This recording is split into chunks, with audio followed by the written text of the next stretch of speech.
By the time you get to the interview, they've already determined that you tick the box next to the things required to do the job. So the minimum eligibility requirements are covered. That means that you and everyone else who's being interviewed has those same minimum eligibility requirements.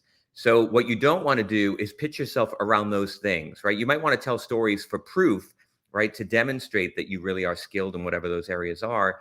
But if that's what you think you're going to cover and get people excited about you and be memorable, you're not, because everyone else can also tick the box next to those qualities. So what you want to think about is the other things that aren't required to do your job, but they make you more interesting, more compelling. Maybe there's something that you bring that's just so different and unique that it just makes you that much more an interesting member of the team. So do a little inventory of what that is. Everything you want to do, you want to tell it in terms of a story. And the reason is stories are memorable. Stories engage both halves of our brain. They create synapses between those halves, which makes us memorable. If an interviewer is interviewing 8 candidates for a role, how are they going to remember you? So you need to, number one, you need to be magnetic from the start. So your kickoff can't be name, rank, serial number, pleased to be here today. You need to make it a little bit more compelling.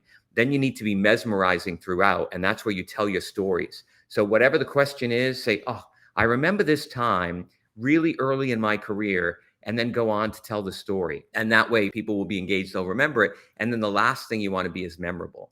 Long after this, you want to stay top of mind. So what are you going to leave them with that's going to be something that they're going to say, yeah, that's what will help keep you top of mind and hopefully get you that next big gig.